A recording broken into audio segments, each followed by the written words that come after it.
quite working. Let's see.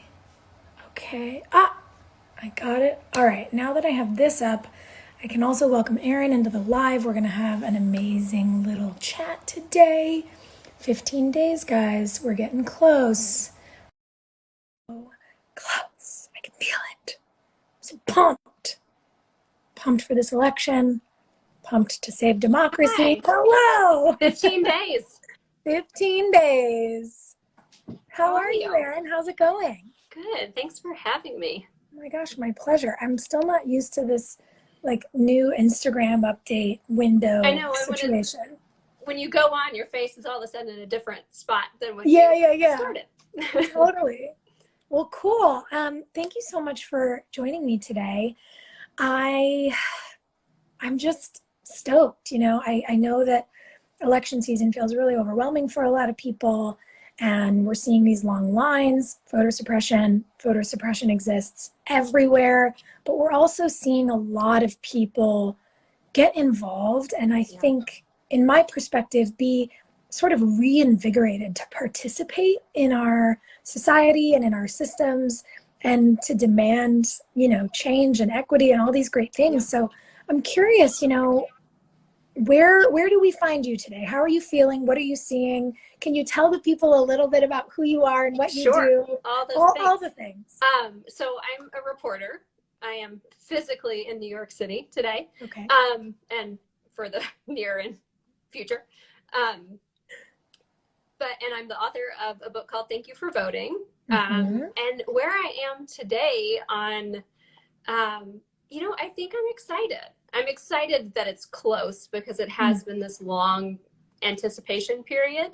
But it's also important to remember that a lot of people are just now figuring out their voting plan and are really starting to focus. So those of us who've been paying attention a long time can't sleep on anything right now. It's exciting that it started. I feel thrilled about the early voting enthusiasm. Me too. That doesn't always mean there's record turnout, of course, but it's certainly better than people not showing up early to vote.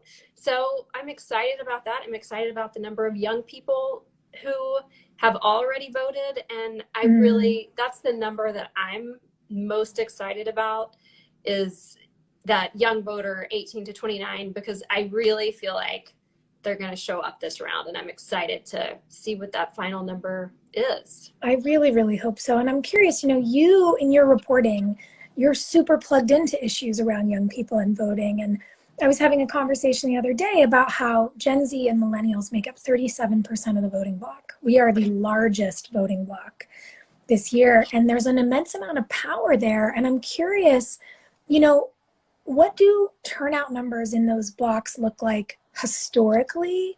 Right. And what are we seeing so far this year?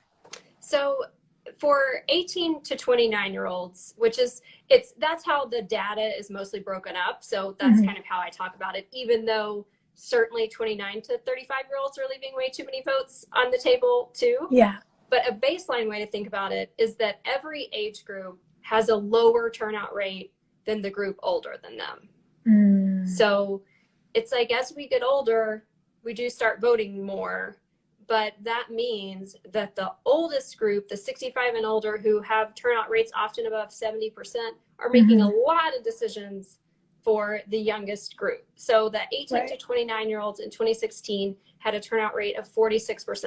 So if you compare that to the top, it's just nuts, leaving just way too much on the table. Wow. Yeah. 54% of people not being counted. Harvard, the Institute of Politics at Harvard came out with a study a few weeks ago. They look at young voters all the time, and they reported that 63% of those in that 18 to 29-year-old age group said they will definitely vote. So that's a huge number. And so my first question as a reporter, and sometimes a what's the other number?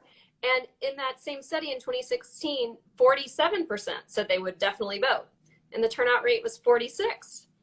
Wow. So I think 63% turnout rate for that group would be a really huge jump, and I can't get that hopeful, but I love that enthusiasm, and it matches what we're seeing in all of our lives, both our in real life and, you know, saying something on social media, as we know, does not count as voting. But I think friends reaching out to friends, businesses getting involved more in encouraging voting, all of those things are so wonderful, and I think bode really well for turnout. But, you know, it still means that if you are in that age group, or you have cousins or siblings or friends or children, whoever you are in that age group, you have to reach out and make sure they're going to vote. And the most important thing is to ask them, how can I help you vote? You know, don't just hassle someone to vote. You have to offer to help them figure out how, where, all the things, and then pledge to each other that you'll do it. Yeah, absolutely. It's so true about human nature. If I'm Sophia, I'm going to vote. And if you tell me you're going to vote, then, you know, we're more likely to do it. Yeah. Well, and to your point about human nature, we have to make plans. We have to hold each other accountable.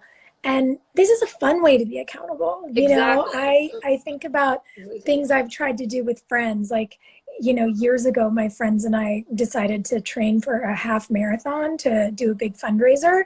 That was horrible accountability for me. Like, somebody forcing me to go on a 4-mile run. I was like, this is torture. I actually hate this. I don't want to do this.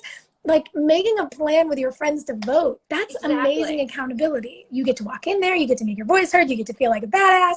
This is a fun way to do it. But plans matter because they help us stay accountable no matter what comes up. And one of the reasons I'm trying to encourage so many young people to vote is that, look, you don't know what's going to happen in the next 2 weeks. God forbid your car breaks down. Or, you know, your friend who's supposed to take you to the polls gets in a car accident. Or, you get sick, whatever. Something could happen that could interrupt your plan. So make a plan, execute on it, make plans with your friends, make plans with your family.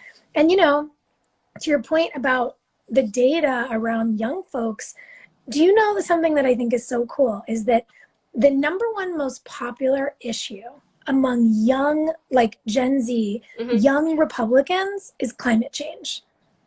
You wouldn't think that, but like the left and folks in the middle of the road and young people of every color, creed, belief, whatever, all agree that climate change is like the most pressing thing facing their generation. They have to deal. It's truly their world.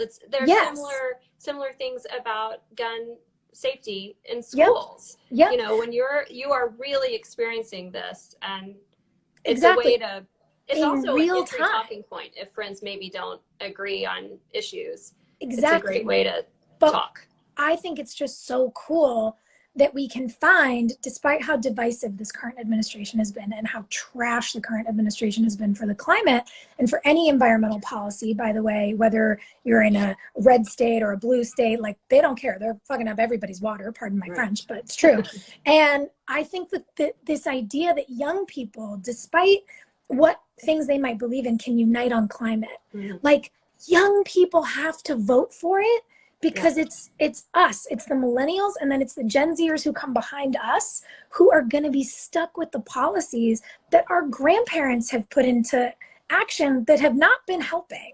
And it's like, absolutely. I want to see young people turn out the way older people do, because we need to start making our voices heard if we expect to institute change, if we expect to create unity in this country again, if we expect to move forward as a team, we have to show up. Yeah, agree. And the other way to think of it too is think how much power you have. I mean, if 46%, these are dreamy numbers, but if 46% became 70%, you're deciding elections, period. You're kind of deciding them if 46% becomes 55, to be honest. But I mean, but I'm also like, the power is purely in your hands. And all you have to do is show up in the next 2 weeks. I mean, it's really, like, when you look at it that way, I think should be so exciting for young people. And really, I mean, even up to 40 and below don't vote as much as those above. And you just can't leave those votes on the table, because it matters so much, and it matters so much up and down the ballot. We focus so much on the presidential race, but when you're talking to friends, it's important to point out those other elections, because we have seen very clearly in the past 6 or 7 months of this pandemic how much impact on your daily life your mayor and your city council and your school board and certainly your governor, everybody, have on you. And so it's really important to not just consider the presidential election, but to think about everything else and how much it matters. Your state legislature, all of these things are intertwined, and it's so important to vote. And if you're overwhelmed by that ballot, split it up with friends. Find out what's on your ballot before and split it up with some friends that you trust, and help each other figure out those long ballots, because they can be long. I mean, I'm totally sympathetic to feeling overwhelmed at how many things are there. The cool thing about even the length of a ballot, as you mentioned, you get to have input on the way that not only the nation moves, but the way that your state and your city moves. And the cool thing about a ballot is that while it may look like a multiple choice test that you have to fill out, you can take a sample ballot in with you. You can literally have all of the answers with you. And that, I think, can take some of the pressure off. And there's so many folks out there who are doing great voting guides, like the ACLU, and Alana Glazer launched this cool thing called Cheat Sheet for the Polls. And all of these people are doing the work state by state, so you can look to organizations and people that you trust and get answers on, you know, which candidates are best and who's got the most progressive policy and who's gonna do the things that matter to you. The vote411.org has all not all, but most candidates. I mean, really far down on your ballot. You can find your particular ballot, and they have candidates answer the same question. And so that can be really helpful too, especially for some of those closer races. You know, sometimes in city and state races, the candidates aren't so far apart. So I think the vote 411 getting how they answer the same question can be really helpful too. And definitely those guides, find a group whose values are aligned with you and let them help you out. That's what they're there for. I mean, it's why all this is here. And so I'm curious too, because obviously we know the power of the youth vote, but we're sort of in that space where some of our friends have kids and some of our friends don't. But, you know, one of my best friends has a 5-year-old, and she's been talking to her so much about what this election means. And we talk about voting and we talk about participating, you know, and we make all these analogies about fairness and sharing like we do in, you know, our elementary school. And I'm curious, what advice do you have for the people who are watching this that might have kids that are too young to vote, which I know you do, but want to engage them in the process, want to start teaching their kids how important participating is, because really what voting is community participation. So absolutely. How are you doing it? So this is one of my biggest takeaways from writing this book, because when I started reporting this and researching, I went to law school. I was a legal reporter. I followed the Supreme Court cases, and I'm just a lifelong news nerd.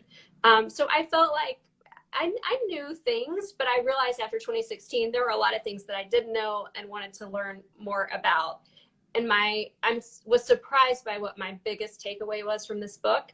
And it was that we do a terrible job of teaching people to vote. And I realized how just unbelievably lucky I was that my mom took me with her to vote. And I grew up in a tiny town in Texas. And so it was a 10-minute, you're in, you're out, you say hi to everyone you know, easy and constant. And so when I turned 18, I just voted. But that is not, most people aren't that lucky, especially for the convenience factor. So my biggest takeaway is we have to teach kids the nuts and bolts of voting. So I have a checklist in both the adult book and the children's edition, but from different ones, from the kid perspective, one from the parent perspective, obviously. And it's to take your kids to vote or help them fill out the ballot at home if it's by mail, but to really also talk about that you have to register to vote.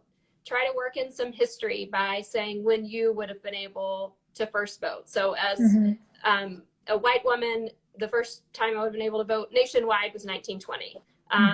in New York a little earlier. You know, the parents might have to do a little research too, but you usually learn something pretty fun along the way. And also take that time to explain that everyone hasn't always, their right to vote in this country hasn't always been acknowledged. I think it's really important to stress people had the right to vote, but they didn't always get to do it. And then just talk about, especially with young kids, start with what the job is. So what a president does, what a mayor does, in language they understand. Like, I kind of talk about it. The president is like the principal of the country, if you can talk to him on kind of school levels. And what your family values are and what you think about when you vote, that you're not just voting for yourself, that you have to think about what's best for everyone else. And then as kids get older, you can talk more about specific policies and, you know, usually debates, whether it's presidential or governor or mayor, try to watch those and discuss before what policies you hope they talk about, and how this election season, you have to talk a lot about how you hope, particularly the president, comports himself. But it's just involving them in the process and talking to them about voting as a thing you do, not just every 4 years, but once a year or more, really, with city races and all that. We vote all the time in this country. So pointing that out is really important, but just talking about why it matters, how much power you have. I honestly think throwing in that young people vote at a really low rate, and that kids today can be a huge part of that change, is really important. You know, we can't just talk about it as an assumption that everyone votes, because we don't. And that's, we have to do so much better. And we really, if we're lucky enough to have little kids in this world, it's an awesome opportunity to talk to them about it. And it's fun. I always have my son ask the poll worker a question, so they know that poll workers are there to help. And it can be anything. I mean, one time he literally asked if they liked Batman, you know, whatever, anything goes. But I think it's helpful so that they know that that person's there to help, and it's not, you know, a scary person, that they're a helper, as well. And I think for, I think for people who are watching, to know that there is a kid's version of your book is really, really helpful, because a lot of parents with young kids want to change their relationship to civic engagement, because, as you mentioned, so many of us, so many people weren't raised with it. And obviously that's a change we need to make going forward. I'm curious, for people who are of voting age, what is the thing that you most want voters to know right now? I think I would like to lower everyone's stress level a little bit, number one, and know if you make a plan and you follow the rules, your vote is going to count. I would love for people who are doing mail-in ballots to definitely follow all those rules, as I know you've talked about on here before, but to track your ballot. Find out what you can do in your state to make sure that that you followed all the rules, that they have it. Because in many states, if you do everything early enough, if you have made a mistake, you forgot to sign it, they think your signature doesn't match, something like that, you might have a chance to fix that. So if you follow that ballot along, I just think that's really important, both for peace of mind and because, you know, we want every single one of those to count. So I think that's the most important thing. And then just try to go either at home or to go into the polling booth feeling confident because you've done your research and really proud that you did your civic duty, and then make a plan to celebrate in whatever way is possible with your friends that are voting too. Making it fun is really an important and it is part of things. Voting is literally it's my favorite thing to do. So exciting. And everyone who talks about it being stressful, I'm like, I promise it's not. It's literally the best. I remember for the midterms, the line at my polling place it took me about 3 hours to get through it. Wow. And I was like, I got jokes, I got stuff, let's all talk. What are we doing? You know, I was like, I'll entertain people in this line all day. I just want everybody to feel happy and excited. There are some really good questions. Yeah, it's the best. There's good questions coming in from the people who are with us right now. Thank you guys for being here. One of them is, what are the resources you would recommend for people to learn about the folks running locally? The person who's asking is asking from Illinois, and she's Sure. specifying about judges. But in general, what are the resources that you would point people toward to get background and in their city? Right. Let me talk about judges specifically, because those are the hardest ones. And I was a lawyer in Houston, and I went to vote one time, and as a lawyer looked at all those judges and thought, oh, I don't know all of these names. I mean, I feel panicked talking about it now because I hadn't done enough research. Judges are, you can look at your local bar association, state, or if you live in a big county, they might have some information. Judges are so much less active in saying what their positions are. So that makes judges a little tough. But local newspaper endorsements of judges, whether you would, you know, if you don't necessarily agree with your local newspaper, if you still have a good, robust one, op-ed page, it'll still give you probably some background. So that's a great place for judges. Otherwise, any races that get a little bigger, I think Vote 411 is great. Like you said, the ACLU has good tips.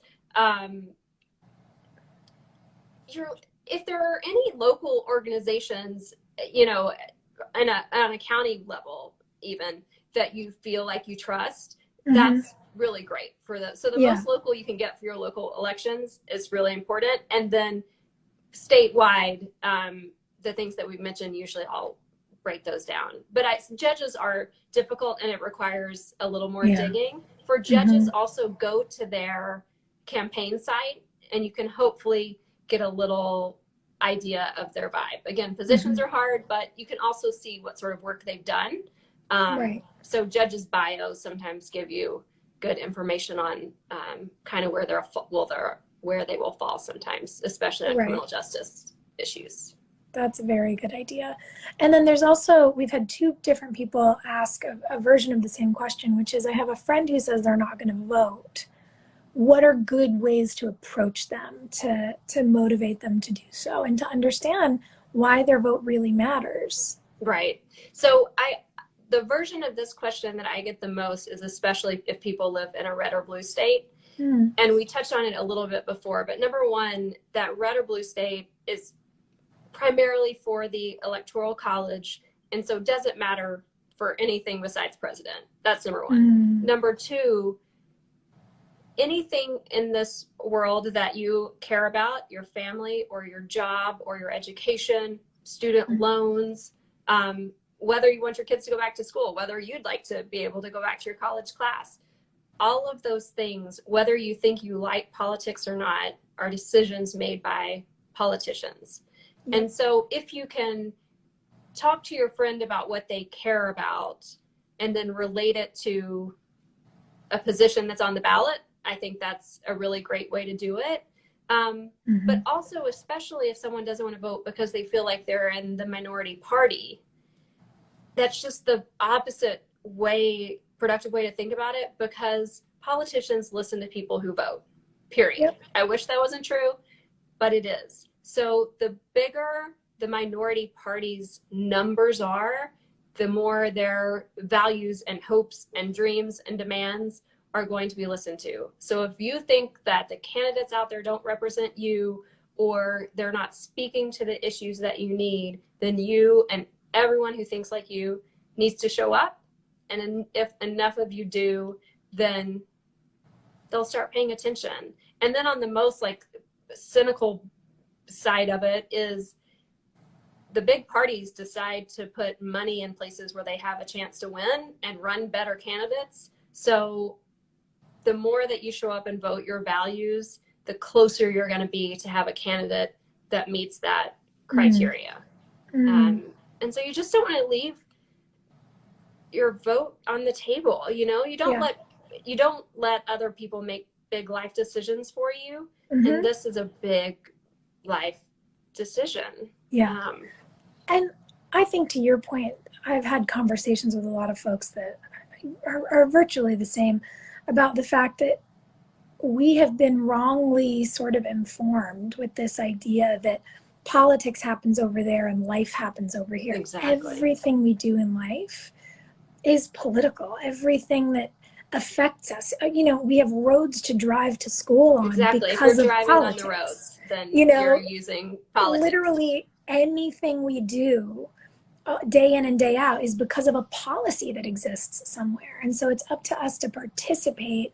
A politician, an election, it's not like getting a perfect outcome. What it is it's a vote for a direction. And if you want a direction that is prioritizing the environment and science and job creation and education and healthcare and all the things that we all require to, as the Constitution says, pursue a life of liberty and happiness, politics matters. Yeah, and I think that people who don't want to vote need to understand that they're saying that out of some sort of position of privilege because they don't think that the politics of cruelty that we're seeing being enacted will affect them. And I would encourage any person who whether it's a subconscious feeling or what might be feeling that way to think about the people who won't survive more of this. Exactly. And I want to stand up for those people because I would want someone to stand up for me too. Yeah. We really are all in this together. Yeah, absolutely. And I think that on a basic level to talk to someone is if you think a single thing about the way whether state, local, or federal government has addressed the pandemic should be different, then that's a good reason to show up and vote. I mean, it's really, the other thing too is that you talked about the politics versus policy, but I don't like politics either. Like I never wanted to. Nobody does. The ins and outs, the fighting of Congress people, and that part of it can be frustrating, and I understand that. But the decisions that they make, no matter how, if you do like the people, don't like the people, do like their tactics, don't like their tactics, they are making decisions that affect you and your family, your younger nieces and nephews, and your grandparents, and so you just don't want to give up what is this awesome right that we have. It's a right that we have to use. Exactly. And it's just it's important and it's exciting. You will never feel bad about voting. It's like a guaranteed, you'll feel proud of yourself that you did it. And we can all use a little joy these days. I feel that. I'm curious, before I let you go, because I want to be respectful of your time. When you were writing the book, was there anything super cool that you experienced traveling around the country on all these reporting trips? Are there like little insider things you can share with us? Yeah, I wrote the history part first. Okay. And though we have some super inspirational stories of people, women who earned our right to vote, and Black Americans and Native Americans, some of that was very inspiring, but also we have a tough voting history. And so I did that first, and it was just sort of like, ooh, tough. But I emerged from that and started going to one of the first things I did for this book. And it was right after the Brett Kavanaugh hearings, which were, no matter how you saw that discussion, that was a dark, tough week. But I went straight from that to Yara Shahidi, the actress and activist, had a voting conference in LA with young people from all 50 states. And they were so engaged and so inspiring, and bringing all the things back to their high school and figuring out how they could make everything local and really change what their community. And so that was wonderful. I went to an early morning concert in Nashville where I met the March for Our Lives kids, who were, of course, so inspiring. But what they were there to do was to lead these concert goers from the concert directly to march to early vote. And there was a brass band, and it was just, those big events were so exciting because it was just this groundswell of people who were doing their part and learning to do their part. So that was amazing. But also talking to a mom in California who didn't know that her daughter could pre-register when she turned 16. And this woman is a partner at a law firm, felt like she knew all the things and didn't know her daughter could pre-register. And so has started this organization called the Civic Center, where she helps high school students and teachers all over the country register their fellow classmates. I love that. That's amazing. And then I went to the Supreme Court gerrymandering argument, and unless you, the argument itself it didn't turn out the way that we wanted, but it was a young woman who did the argument, which was amazing to see. And I'm, as a lawyer and just a legal nerd in general, going to the Supreme Court was really exciting. And knowing that, like, one of the lawyers that argued the gerrymandering case and was trying to fight partisan gerrymandering, his point that he made to me right after they lost, so a few months later, and I was like, all right, this is a tough day for you guys. Yeah. How are you feeling? And he said, you know what? The litigation sparked a citizen movement, and it did in a ton of states. So it was also this recognition that even losses can bring broader appreciation of issues. And so even when I was experiencing dark moments with people, everyone who works in the voting world is still just trying to see what's next and make it better. And it was thrilling. It's so exciting to see people excited about what they're doing, especially young people. I mean, it's amazing. There's a lot to be excited about in this arena. Excellent.